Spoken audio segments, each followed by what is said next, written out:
Sveicināti! Šodien gribu pastāstīt par vienu jaunumu, kas ir parādījies Vago klāstā.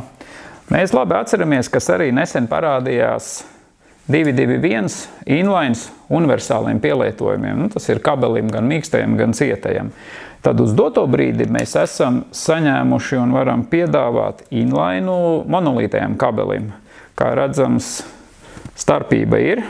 Attiecīgi šitas ir kompaktāks, un lielais plus ir tas, ka šitas arī ir paredzēts vadiem līdz 4 kvadrātiem. Un pati labākā lieta, ko es nedaudz pastāstīšu vēlāk, tas ir pielietojums, kuros mēs viņus varam izmantot. Šajā gadījumā gribu vienkārši nodemonstrēt,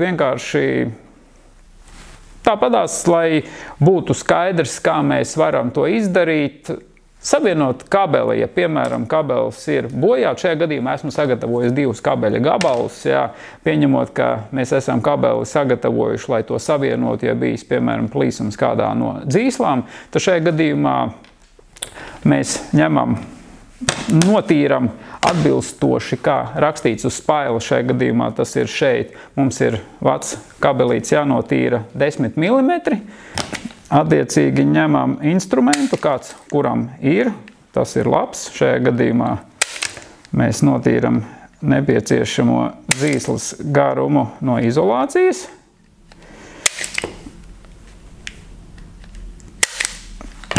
Tas izdarīts. Un attiecīgi elementāri veicam šos te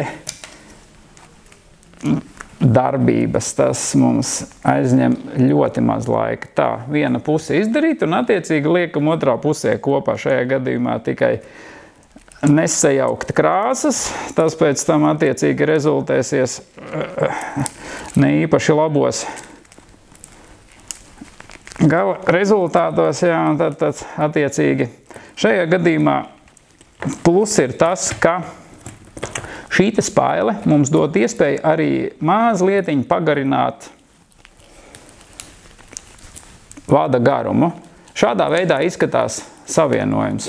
Pozitīvais ir tas, ka ir pietiekami kompakts risinājums. Varam dabūt kompaktāku risinājumu arī tajā gadījumā, ja mēs uztaisam kāpnīti, saucamo, bet tad ir nedaudz īsāks vats, tas, kas paliek pāri. Šajā gadījumā, ko mēs darām tālāk? Mēs ņemam atbilstošo termocauruli, tā, kas der šajā gadījumā.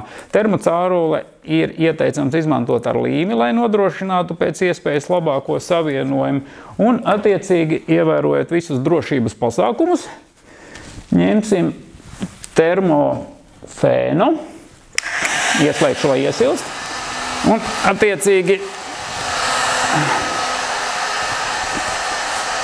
veicam elementāras darbības, kas mums būs. Šajā gadījumā skatāmies, kā mums sanāk.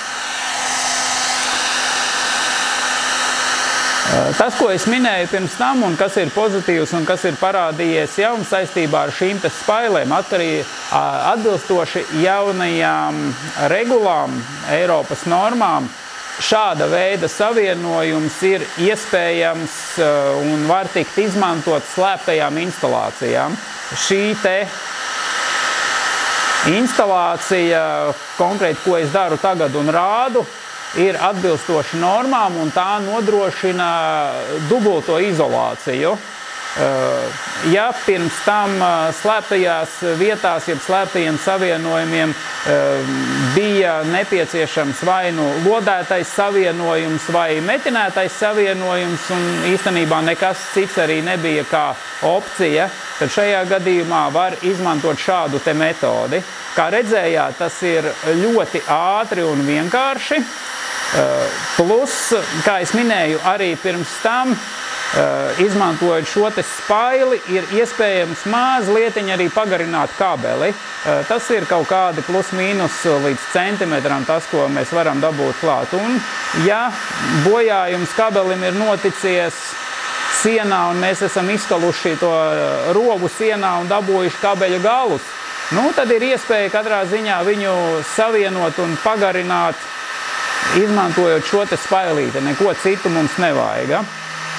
Šajā gadījumā,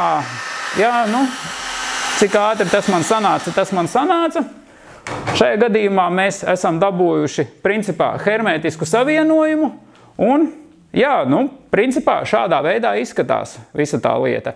Ja mēs izmantosim, kā es teicu, spailes likt kāpnītē, būs vēl mazāks, bet arī šajā gadījumā diametrs nav pārāk liels.